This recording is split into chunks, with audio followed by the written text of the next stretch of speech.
पत मुख मोड़ी गए द्रौपद से, तो तज गए ही तूरे धर्म ही चला।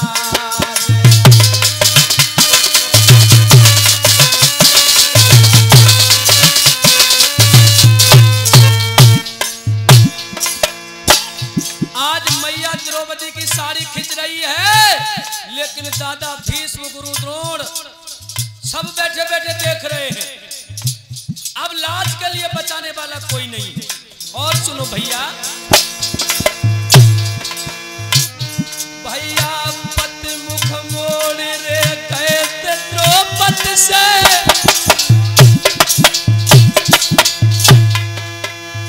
भैया तज गए तुरे धर्म हितलाज,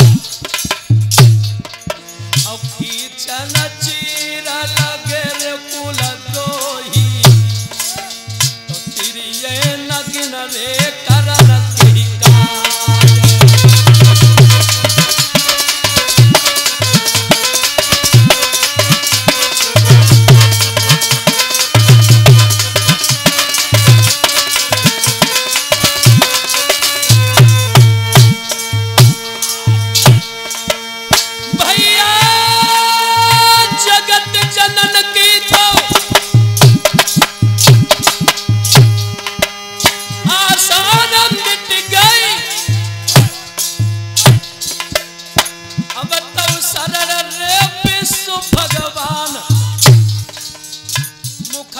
बचन तो कढ़न नहीं पाया। आज देखिए लोगों, मैया द्रौपदी के मुंह से आवाज नहीं निकल रही है, मन ही मन में भगवान कृष्ण का आवाहन करने लगी। ए भैया,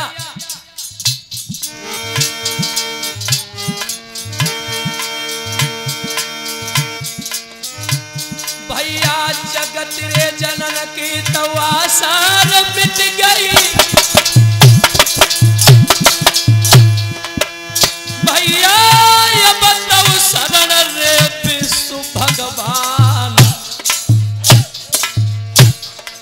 अब मुख से वचन रे कढ़न नहीं पाया, तब चिरई आई बने रे भगवान।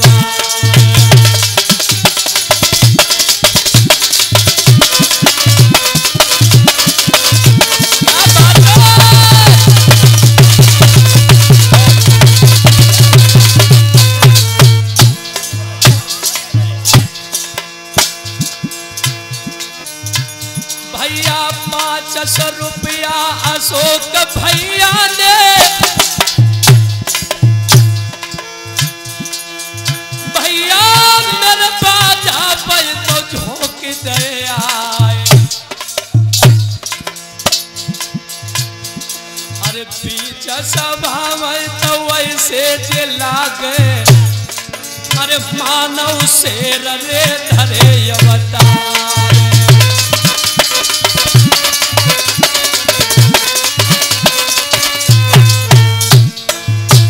भैया भैया कन्हैया कूदो तो काली दही में, लंक में कूद रे परे हनुमान, दीपी कूद परे महफिल में, अरे मेरो सभा में बढ़ाई दो।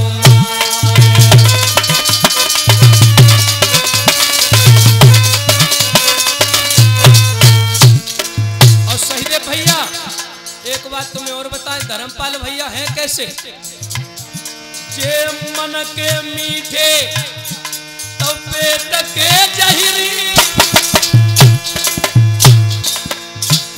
भैया मन के मीठे जे पेट के जहरी, भैया दिल की धार मिलत है ना,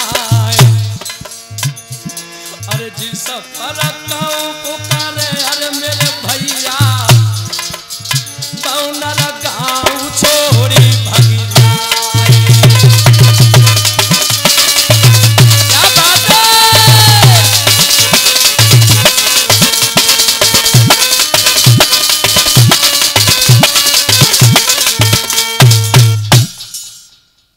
और ये हमारे पास कुछ दान आया है 20 मुद्राएं विजयपाल का सत्संग ही बहाना है भोले तेरे मिलने का।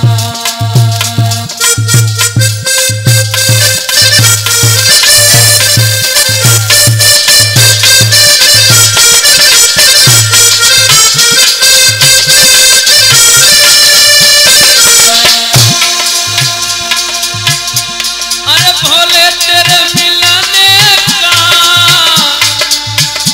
सत्संग ही बहाना है हो।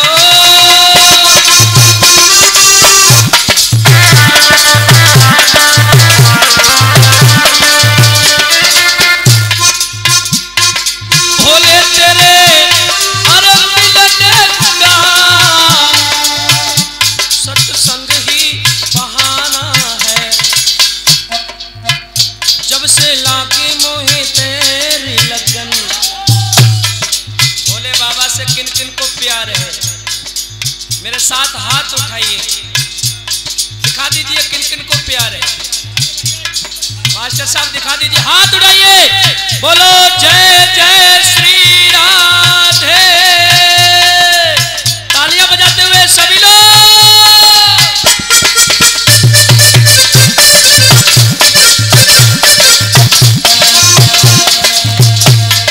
लागी मोही तेरी लगन हाथ उठाकर तालियां बजाइए सभी के लिए भगवान भोलेनाथ की सौगंध है।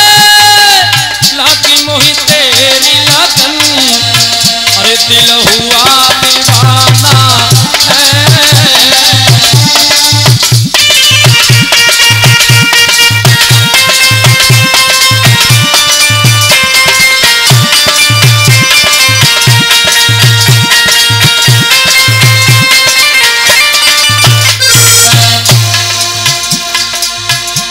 कैलाश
रामचंद्र भगवान की।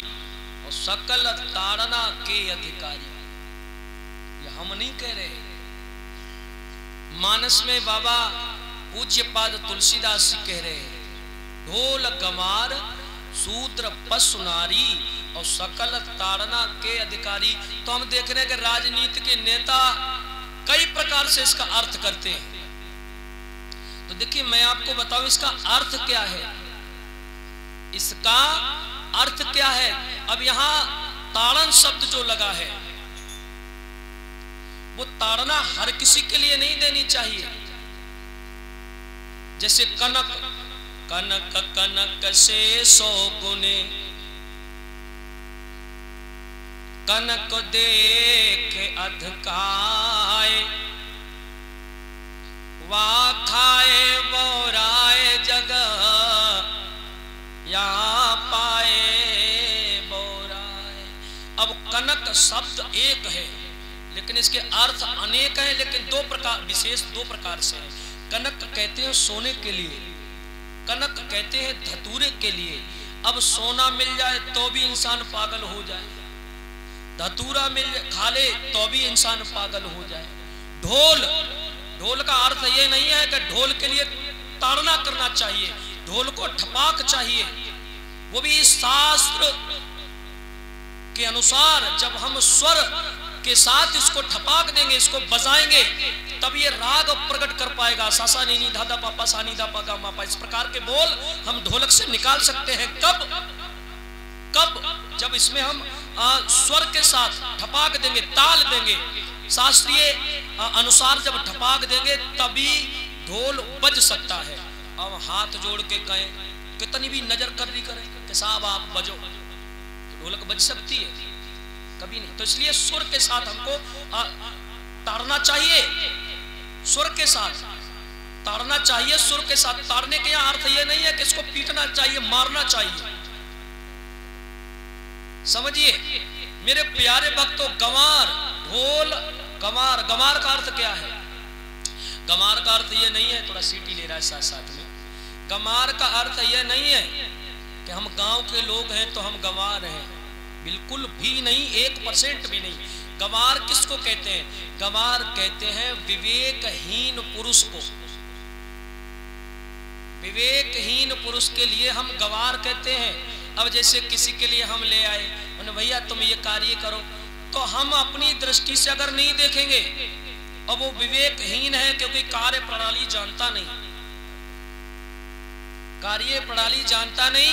अगर हम उसको देखेंगे नहीं, उसको समझाएंगे नहीं, तो कार्य तो खराब हो ही जाएगा, उसके साथ साथ तुम्हारा भी जो कार्य प्रगति पर चल रहा होगा वो भी नष्ट हो जाएगा। क्यों? क्योंकि वो विवेकहीन है, उसको ये पता ही नहीं है, कार्य प्रणाली जानता ही नहीं है कि मैं कैसे करूं, तो उसके लिए समझाने की जरूरत है। उसको कहते हैं गंवार, शूद्र। ढोल गंवार शूद्र। अब देखिए यहां शूद्र का अर्थ बहुत ही विलक्षण है। शास्त्र के अनुसार शूद्र का प्रादुर्भाव जो है वो भगवान के श्री चरणों से हुआ है, समझिए।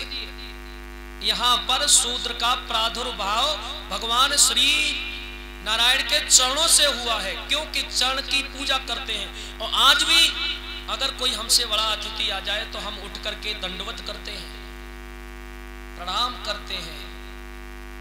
तो अगर हम साष्टांग प्रणाम करते हैं तो उसके लिए हम शूद्रवत आचरण नहीं कह सकते। और शूद्रवत आचरण कैसा होता है कि दूर से देख लिया महाराज सीताराम, सीताराम महाराज, शास्त्रीय विरुद्ध आचरण के विरुद्ध प्रणाम करना ही शूद्रवत आचरण की ओर संबोधन करता है। इसको कहते हैं शूद्र। शूद्र का अर्थ ये नहीं है कि हम शूद्र हैं या कोई जाति शूद्र है, ऐसा कुछ भी नहीं है। शूद्र केवल पैरों के लिए लिखा है। पैर, ऐसा कौन सा व्यक्ति है जिसके पैर नहीं है, वो शूद्र कहला सकता है। अब ढोल गंवार शूद्र पशु, पशु की व्याख्या मानस में भगवान ने बड़े सुंदर तरीके से दी है। पशु बैल, बैल से हम कहें कि साहब हमारे खेत में चले जाइयो और 4 बीघा खेत जोत के तब लौट के आओ, क्या बैल जा सकता है? नहीं जा सकता। हमारे लिए उसको लगाम लगाना पड़ेगी, रस्सी हाथ में रखना पड़ेगी और एक साथ में डंडा भी लेकर के चलना पड़ेगा। तो इसका अर्थ यह नहीं कि डंडा ले और ताड़ते रहो, मारते, ताड़ने का अर्थ मारना, मारते रहो मारते रहो, मारते मारते तो मर जाएगा। मारना प्रताड़ हो गया, उसको मारना नहीं है, केवल दिखाना है, ताड़न करना है उसका। और जिधर ले जाना उधर की तरफ रस्सी का इशारा दोगे आप लोग, तभी पशु समझेगा कि मुझे इधर चलना है या उधर चलना है। तो डंडे का अर्थ यह नहीं है कि आप मारते रहिए। नारी ढोल गमार शूद्र पशु नारी। अब नारी का अर्थ यहाँ पर यह है कि मतलब हम अपनी नारी के लिए बाजार लेकर के गए, नारी के लिए हम बाजार लेकर गए, नारी पीछे रह गई, हम आगे निकल गए। तो देखिए ये एक 14वां रत्न है, नारी को एक रत्न लिखा गया है। और रत्न अगर कहीं पर रह गया, कहीं आंखों से ओझल हो गया तो कोई भी हाथ पकड़ सकता है। तो रत्न पर हमेशा अपनी दृष्टिगोचर बनकर के हमको रहना चाहिए। बाजार में गए, पत्नी छूट गई, हम आगे निकल गए, क्या पता वो रास्ता भटके बेचारी किधर चली जाए, जरा समझिए। तो यहाँ इस चौपाई का अर्थ यह है। लेकिन राजनीति के नेता लोग हमने बहुत से देखे हैं, कई शुद्धवत आचरण करते फिरते हैं, पता नहीं क्या क्या अर्थ लगाते हैं। रामायण में किसी भी जगह पर कोई शंका नहीं है। अगर कोई शंका है तो वो हमसे नहीं बल्कि हमारे गुरुजी स्वामी आधार चैतन्य जी से जाकर के बात करें, मैं उसको लेकर के चलूंगा। वैसे तो भगवान की कृपा है, प्रश्न का जवाब हम लोग यहीं इधर उधर से, अगर हमको नहीं पता होगा तो पता करके हम बतलाने में सफल हो जाएंगे। बोलिए गोविंद भगवान की। भाइयों, सुखदेव जी